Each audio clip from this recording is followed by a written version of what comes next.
Pegawai Bank Pelecit yang dibacok nasabah di Tuban akhirnya tewas. Sunan Bonang dakwahkan Islam lewat kesenian tradisional.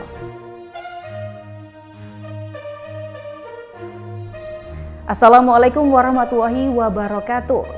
Pemirsa JTV Bojonegoro, selain dua informasi utama tadi, kami juga telah menyiapkan berbagai informasi penting dan menarik lainnya dari wilayah Bojonegoro dan sekitarnya.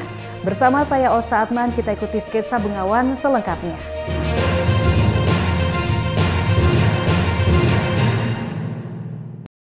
Pemirsa, kita awali informasi yang pertama. Usai dibacok nasabahnya sendiri, pegawai Bank Pelecit di Kabupaten Tuban menghembuskan nafas terakhirnya di RSUD Kusma Tuban. Korban tewas setelah 3 hari mengalami masa kritis di ruang IGD. Sebelum meninggal, korban mengalami 2 luka bacok pada bagian leher dan perut. Setelah 3 hari menjalani masa kritis, pegawai Koperasi Simpan Pinjam atau Bank Pelecit asal Desa Geger, Kecamatan Turi, Kabupaten Lamongan, akhirnya menghembuskan nafas terakhirnya di Rumah Sakit Umum Daerah RSUD Dr. Kusma, Kabupaten Tuban, Minggu malam. Korban bernama Andika Setiawan, 23 tahun tersebut mengalami 2 luka bacok cukup parah pada bagian leher dan perut. Jasad korban selanjutnya langsung diserahkan kepada pihak keluarga untuk segera dimakamkan. Sekedar diketahui, kejadian pembacokan tersebut terjadi pada Jumat 28 Februari 2025 kemarin. Korban dibacok oleh nasabahnya sendiri bernama Imam, 30 tahun, warga dusun Sejuwet, Desa Leran Kulon, Kecamatan Palang, Kabupaten Tuban. Di hadapan petugas kepolisian, pelaku mengaku nekat membacok korban menggunakan parang sepanjang 80 cm akibat cemburu. Pasalnya, korban kerap menggoda istrinya melalui pesan singkat.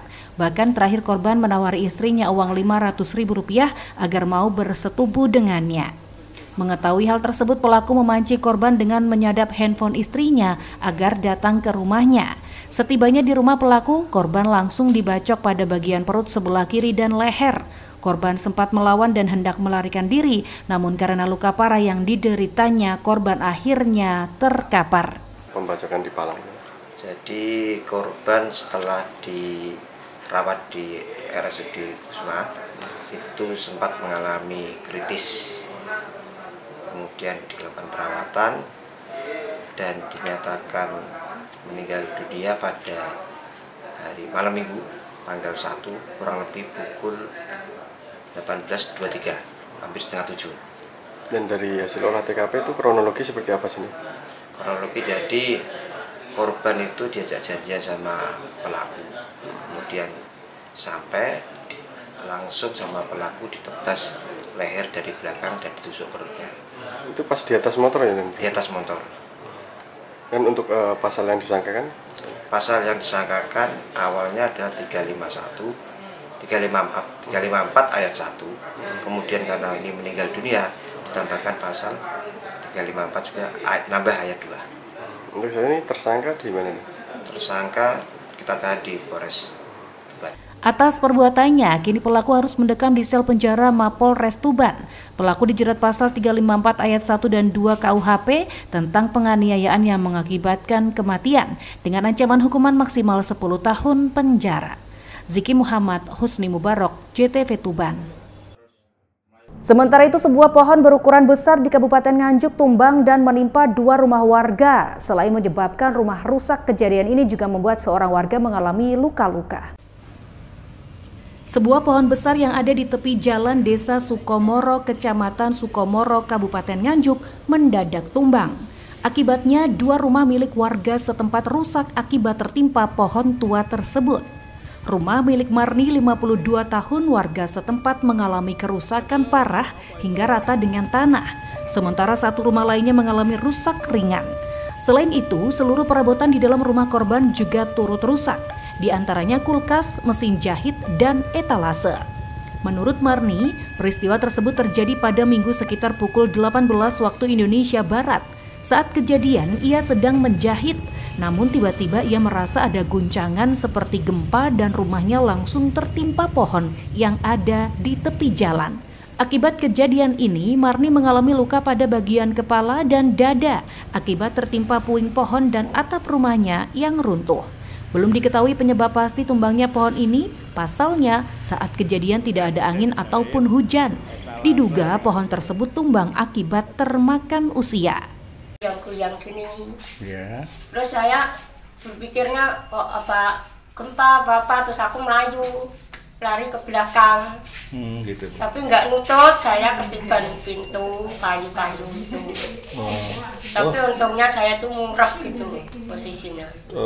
Pas kejatuhan pintu itu tengkurap gitu Bu? Murep, iya, posisi murep besar, terus enggak apa-apa. Tadi sempat minta pertolongan warga Bu? Iya, minta tolong, tapi kan 5 menit tuh nggak ada suara orang. Saya pikir tuh gempa. Gitu. Saya pikir ya gempa gitu. Setelah tahu bahwa rumah Ibu kerobohan pohon tadi, gimana Bu perasaannya Bu? Perasaan saya cuma pasrah aja udah. Tadi Ibu sempat ada yang terluka Bu? Yang luka ini. Di situ sama di yang sakit di Dada dada situ. Kayak nggak terasa. Nggak terasa gitu. Aja. Oh gitu. Sama kakinya bagaimana Bu? Iya, kaki satu sebelah kiri. Sebelah kiri juga sakit ya. Tadi sempat dibawa ke puskesmas juga ya Bu ya? Iya udah. Ya. Udah dari puskesmas. Ini dikasih obat ya. Oh iya. Terus barang-barang Ibu yang rusak apa saja Bu yang ada di rumah itu Bu? Kalau barang yang rusak ya tadi baru belanja. Beli apa saja? Banyak sekali Bu ya yang rusak ya. Ini terakhir belanja tuh saya. Kondisi rumah yang rata dengan tanah membuat Marni untuk sementara waktu mengungsi di rumah tetangganya. Ia berharap ada bantuan dari pemerintah untuk mengganti kerugian tersebut. Ahmad Syarwani, JTV Nganjuk. Pemirsa, kebijakan efisiensi anggaran membuat anggaran transfer dari pemerintah pusat ke Kabupaten Bojonegoro menjadi terdampak. Dana alokasi umum atau DAU Kabupaten Bojonegoro dipangkas 8,87 miliar rupiah. Adanya kebijakan efisiensi anggaran dari pemerintah pusat, pemerintah Kabupaten Bojonegoro kini mulai merancang kembali anggaran pendapatan dan belanja daerah atau APBD tahun 2025 yang telah ditetapkan. Hal ini mengingat ada beberapa anggaran transfer dari pemerintah pusat ke Kabupaten Bojonegoro mengalami pemangkasan. Anggaran yang dipangkas adanya kebijakan efisiensi anggaran berupa pengurangan terhadap dana alokasi umum atau DAU. Besaran pengurangan anggaran yakni senilai 8,87 miliar rupiah, sehingga di tahun 2025 ini pemerintah Kabupaten Bojonegoro menerima dana alokasi umum sebesar 985 miliar rupiah. Kepala Bidang Anggaran Badan Pengelolaan Keuangan dan Aset Daerah Kabupaten Bojonegoro, Hoiril Anam mengatakan kebijakan efisiensi anggaran berdampak pada pengurangan anggaran dana alokasi umum Bojonegoro, di mana sebelumnya Kabupaten Bojonegoro menerima anggaran transfer sebesar 1,004 triliun rupiah, kini dipangkas menjadi sebesar 995 miliar rupiah atau mengalami pengurangan sebesar 8,87 miliar rupiah. Menurutnya, anggaran tersebut direncanakan untuk program pekerjaan umum baik seperti sanitasi maupun air bersih. Kebijakan efisiensi anggaran dinilai akan berpengaruh terhadap realisasi program. Akan tetapi, Pemkab Bojonegoro tetap mengupayakan menggunakan sumber dana lain. Pengurangan dana transfer dari pemerintah pusat itu kaitannya dengan program efisiensi anggaran yang disampaikan oleh Pak Presiden beberapa waktu yang lalu. Untuk Bojonegoro ada pengurangan DAU untuk pekerjaan umum. Jadi total DAU Bojonegoro untuk 2025 sebelumnya 1 triliun 4 miliar sekian, berkurang 8,8 miliar yang untuk DAU pekerjaan umum, sehingga total DAU Bojonegoro 2025 tinggal 995 miliar sekian.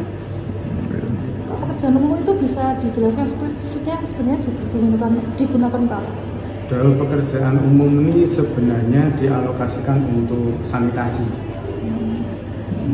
Gitu ya. Di antaranya itu atau masih ada lagi?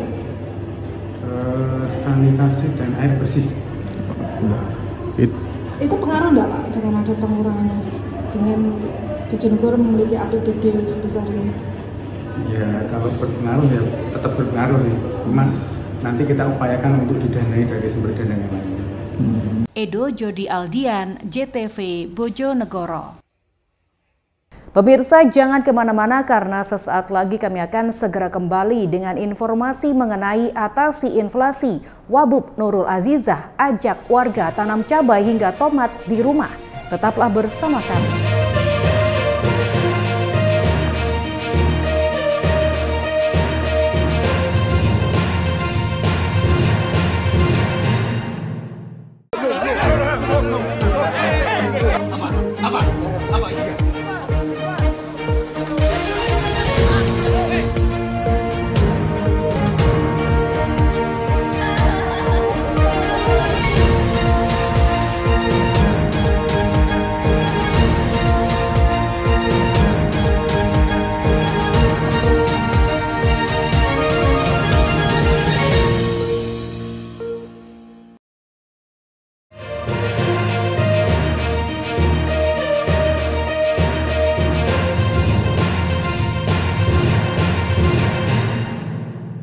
Terima kasih pemirsa, Anda masih bersama kami.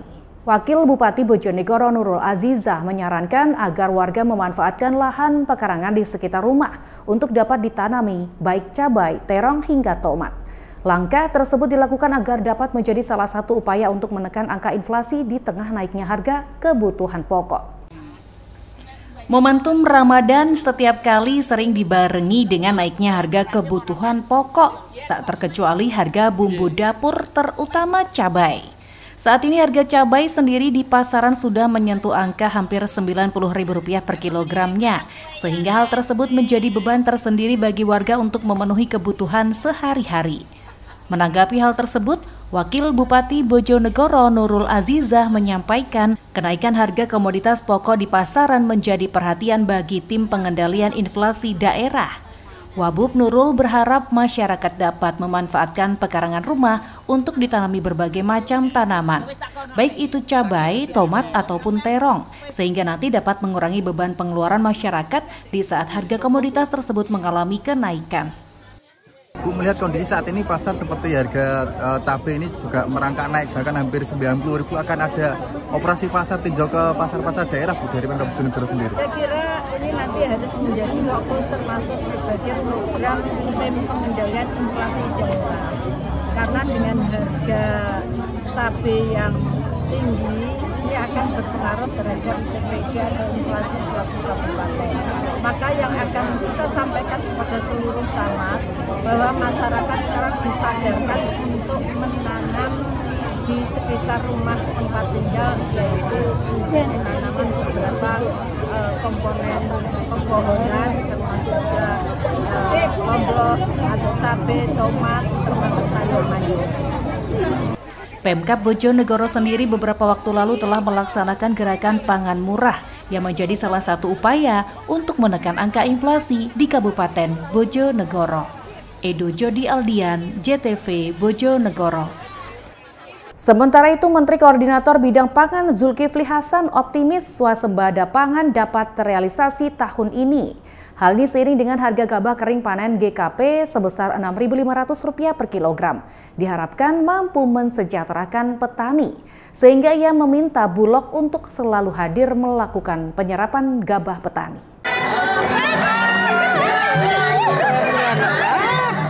Dimulai dengan mengikuti tradisi metil padi, Menteri Koordinator Bidang Pangan Zulkifli Hasan melakukan panen raya padi di Desa Kecamatan Pangkur, Kabupaten Ngawi. Dalam pelaksanaan panen raya tersebut dilanjutkan pembelian gabah petani oleh Bulog secara langsung. Menurut Zulhas, pemerintah akan selalu hadir dalam mewujudkan swasembada pangan. Hal ini seiring dengan program prioritas yang dicanangkan Presiden Prabowo Subianto. Berbagai sektor demi terwujudnya program tersebut harus diperkuat, termasuk di sektor pertanian terutama padi. Sarana pendukung seperti irigasi pertanian, jika kabupaten tidak bisa melakukan perbaikan maka bisa diusulkan ke provinsi atau pemerintah pusat. Terlebih saat pemerintah melalui Bulog wajib membeli gabah petani GKP Rp6.500 per kilogram. Zulhas menambahkan, dengan rangkaian program tersebut maka pihaknya optimis pemerintah tidak perlu impor beras. Kesejahteraan petani juga akan semakin meningkat. Irigasinya bagus, diperbaiki. Kalau kabupaten provinsi nggak bisa, pusat bisa memperbaiki irigasi. Kalau sudah nanam bagus, hasilnya melimpah, maka pemerintah harus hadir melalui Bulog. Beli gabahnya dengan harga paling kurang 6.500. Jadi kalau satu rangka ini bisa, maka insya Allah tahun ini kita tidak perlu impor beras lagi. Kalau harganya Pak? Harganya dijamin 6.500. Tidak boleh ada pabrik dimanapun yang membeli di bawah 6.500 ya, karena hati-hati itu bisa dipanggil sama Polres ya. Sementara salah satu petani Ngawi Supriyanto menyatakan harga GKP Rp6.500 diberikan pemerintah sudah cukup bagus. Petani sudah bisa mendapatkan keuntungan dengan nilai minimal tersebut. Dengan harga itu masih untung Pak ya? Masih untung. Biaya produksi juga untung. Apalagi dengan Ngawi terkenal PRLB. Pertanian ramah lingkungan berkelanjutan. Kalau sebelumnya harga sampai berapa sih Pak? Harga montang-manting 62, 63, 54 dulu-dulunya itu. Kalau penjualan sampai berapa sekarang? 67 sampai gudang. Pak, kalau ini kan dibeli oleh Bulog ya Pak. Kalau misalnya tengkulak-tengkulak itu bisa sampai 6.500 enggak Pak? Sampai 6.500. Bahkan yang kambing sampai 6.650. Artinya tengkulak juga mengikuti aturan ini ya Pak ya? Mengikuti. Artinya 6.500 ini hanya batas minimal. Bulog pun belum kok, nggak harus dijual di Bulog. Kalau harga lebih tinggi dari Bulog, boleh dijual. Gitu. Dalam kesempatan panen raya tersebut turut hadir Menteri Desa Pembangunan Daerah Tertinggal Yandri Susanto, Wakil Menteri Perdagangan Diah Roro Esti, Wakil Gubernur Jawa Timur Emil Elistianto Dardak, serta Direktur Pupuk Indonesia dan Bulog. Ito Wahyu, JTV Ngawi. Pemirsa, Kementerian Perdagangan bekerja sama dengan PT Pos Indonesia untuk menggelar operasi pasar saat momentum Ramadan hingga Lebaran. Operasi pasar ini upaya pemerintah dalam stabilisasi harga. Meski begitu, belum banyak warga yang tahu adanya operasi pasar pangan murah di kantor pos sehingga sepi pembeli. Operasi pasar pangan murah yang digelar di kantor pos Ngawi sepi pembeli di saat bulan suci Ramadan ini. Hanya terlihat beberapa pembeli yang mendatangi kantor pos untuk membeli kebutuhan pokok. Bahkan untuk telur dan minyak goreng kosong, tidak ada barangnya. Untuk mendapatkan kebutuhan pokok tersebut, warga harus membawa KTP dan pembelian kebutuhan pokok tersebut dibatasi. Menurut salah satu warga, Robiah, mengaku dirinya hanya membeli gula pasir dan bawang putih di operasi pasar di kantor pos ini. Sedangkan seperti telur dan minyak goreng persediaannya telah kosong. Ia merasa senang mendapatkan harga kebutuhan pokok yang dibelinya lebih murah dari harga di pasaran. Yang kosong apa aja? Yang kosong ada telur sama minyak. Kalau beras nggak beli. Ini harganya murah nggak Bu? Alhamdulillah lebih murah. Lebih murah dari pasar ya? Senang Bu? Senang sekali. Nanti kita kasihkan infonya ke teman-teman di ibu-ibu di sekitar saya nanti. Ini harus pakai KTP ya, bawa KTP? Iya, harus bawa KTP. Dibatasi nggak Bu? Dibatasi, satu KTP hanya boleh dua gitu, 2 item. Oh, 2 item ya? Per itemnya 2 ngoten loh Mas. Nanti balik lagi sini Bu, besok Bu? Besok, ibu-ibu mungkin. Sementara Wakil Menteri Perdagangan Republik Indonesia, Diah Roro Esti Widya Putri menjelaskan, operasi pasar pangan murah merupakan program dari pemerintah untuk masyarakat yang bekerja sama dengan lintas kementerian, baik Kementerian Perdagangan, Kementerian BUMN, dan Kementerian Pertanian, dengan tujuan bahan-bahan pokok bisa murah dari pasaran di saat bulan suci Ramadan. Kebutuhan pokok yang dijual di kantor pos ini seperti gula putih dijual seharga Rp15.000 per kilogram, bawang putih dijual seharga Rp32.000 per kilogram, beras SPHP dijual seharga Rp12.000 per kilogram, minyak kita dijual seharga Rp14.700 per liternya. Dari masyarakat, dari pemerintah untuk masyarakat. Jadi kita kerjasama lintas kementerian, baik itu di Kementerian Perdagangan, lalu kemudian di Kementerian BUMN, lalu kemudian Kementerian Pertanian juga, dengan tujuan agar bahan-bahan pokok itu bisa murah, lebih murah dari sebelumnya. Jadi kita memberikan alternatif. Yang biasanya mungkin belanjanya langsung di pasar tradisional biasa, kita siapkan lokasi yang berbeda, yaitu di PT Pos. Kenapa PT Pos? Karena jaringannya sangat luas ya Pak ya. Jadi PT Pos itu ada di mana-mana di seluruh Indonesia, dan kita menyediakan beberapa bahan pokok, termasuk tadi ada beras, ada minyak, ada telur, lalu bawang putih, ada gula. Beras juga, daging bahkan juga ada, dengan harga yang lebih terjangkau untuk masyarakat. Jadi harapannya operasi pasar ini bisa menstabilkan harga, khususnya di masa Ramadan dan juga menjelang Idul Fitri. Dan harapannya tentunya bisa bermanfaat untuk masyarakat. Kalau persyaratannya yang beli di sini seperti apa, Bu? Ada? Jadi kalau beli di sini sebetulnya gampang ya, tinggal bawa KTP ya Bu ya. KTP. Jadi bawa KTP-nya, lalu kemudian nanti akan didata karena perharinya akan dibatasi. Kenapa dibatasi? Untuk menghindari dijual belikan bahan pokoknya gitu, karena kan kita niatnya untuk menstabilkan harga. Dan kita bersyukur banget kepada PT Pos, kita udah rapat ya secara Kementerian BUMN dan juga akhirnya PT Pos yang ditunjuk. Kami bersyukur dan harapannya di tanggal 20 Maret ya kalau nggak salah, itu ada 4.100-an titik di seluruh Indonesia, bisa dibayangkan. Jadi mudah-mudahan siapa tahu di Ngawi ini akan nambah titiknya. Tadi barusan kita ngobrol untuk ada 6 titik totalnya untuk mempermudah masyarakat. Jadi semuanya monggo bisa berkunjung ke PT Pos. Dilaksanakannya pasar murah dengan PT Pos Indonesia dengan tujuan memudahkan sistem distribusi bahan dan pangan dari daerah penghasil ke daerah lainnya. Kegiatan tersebut juga dilakukan serentak. Itu Wahyu, JTV Ngawi. Informasi mengenai Sunan Bonang dakwahkan Islam melalui kesenian tradisional akan kami hadirkan usai jeda pariwara berikut. Tetaplah bersama kami.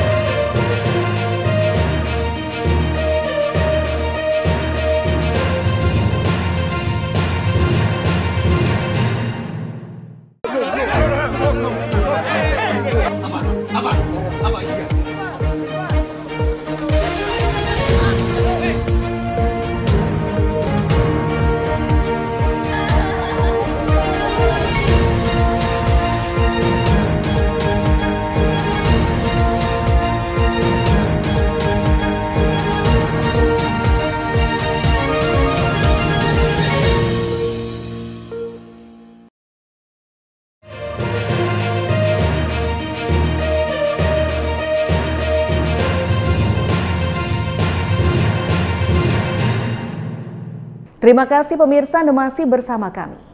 Sunan Bonang merupakan bagian dari Wali Songo penyebar agama Islam di Tanah Jawa sekitar abad 14 hingga 15 silam. Dalam berdakwah, beliau selalu mengambil hati rakyat melalui kesenian tradisional Bonang, sehingga ia dikenal sebagai Sunan Bonang. Nama Sunan Bonang begitu kesohor dan terus dikenang hingga saat ini. Kompleks makam Sunan Bonang terletak di sebelah barat alun-alun dan Masjid Agung Kabupaten Tuban. Sunan Bonang yang memiliki nama asli Raden Maulana Magdum Ibrahim lahir pada tahun 1465 Masehi dan wafat pada 1525 Masehi silam. Beliau adalah putra Sunan Ampel dengan Nyai Ageng Manila, putri Bupati Tuban Arya Teja. Sunan Bonang berdakwah di wilayah Tuban hingga Lasem, Jawa Tengah. Dalam berdakwah, beliau selalu mengambil hati rakyat melalui kesenian tradisional Bonang, sehingga ia dikenal sebagai Sunan Bonang. Sebagai salah satu ulama besar di zamannya, beliau ahli di bidang filsafat dan sastra Jawa. Salah satu kitab yang pernah diciptakannya ialah Suluk Bonang. Aura kehebatan Sunan Bonang tersebut bahkan masih terasa hingga kini. Hal ini terlihat dari adat tata krama berziarah serta bangunan kompleks makam Sunan Bonang yang sedikit berbeda dari kebanyakan wali lainnya. Seperti bangunan cungkup yang sengaja dibuat rendah yang melambangkan penghormatan sebagai salah satu ulama tersohor di zamannya dan setelahnya. Sementara wujud gapura paduraksa yang membagi halaman cungkup makam menjadi 3 bagian yang melambangkan kesopanan dalam bertamu dengan mengucapkan salam maksimal 3 kali. Sekretaris Pengurus Yayasan Mabarot Sunan Bonang Tuban, Hidayatur Rahman, mengatakan letak makam Sunan Bonang sempat menjadi kontroversi. Sunan Bonang awalnya wafat di Desa Bonang, daerah Lasem, Jawa Tengah, namun beberapa santri beliau ingin memakamkan di Madura. Saat perahu yang membawa jenazah Sunan Bonang berhenti di Tuban, salah satu santri bermimpi bahwa Sunan Bonang ingin dimakamkan di Tuban, sehingga para santri asal Bawean hanya membawa kain kafannya saja. Jenazah Sunan Bonang akhirnya tetap dimakamkan di Tuban. Hal ini dibuktikan dengan beberapa fakta dan bukti tanda yang ada pada makam Sunan Bonang, yakni lambang Surya Majapahit 8 penjuru yang pada batu nisan makamnya, yang menandakan Sunan Bonang keturunan dari Kerajaan Majapahit dan dari Kadipaten Tuban. Selain itu, di kiri kanan makam Sunan Bonang juga ada makam Bupati-Bupati Tuban, serta diperkuat dengan situs-situs yang ada di kompleks makam. Bagaimana Sunan Bonang menciptakan alat gamelan sebagai sarana dakwah, yaitu bonang itu sendiri. Kalau kita lihat gamelan yang murni Jawa itu ada di Bali, tidak ada bonang yang tidak ada, itu hanya gambang sama apa itu ya, yang tidak ada. Kreasi Sunan Bonang itu pada bonangnya itu. Jadi disinilah dakwah Sunan Bonang selain dalam bidang agama, toleransi, karena di Tuban ini banyak sekali agama, karena kita adalah pelabuhan, ya.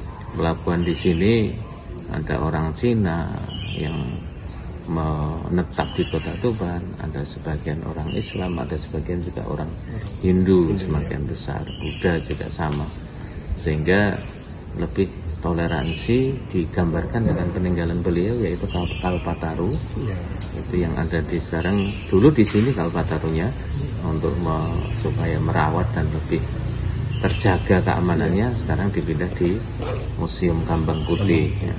Peninggalan lainnya yaitu berupa artefak-artefak yang ada di sekitar sini yang memang ditemukan di daerah sini, dan juga lingga yoni yang ada di depan itu. Dan itu menunjukkan akulturasi budaya.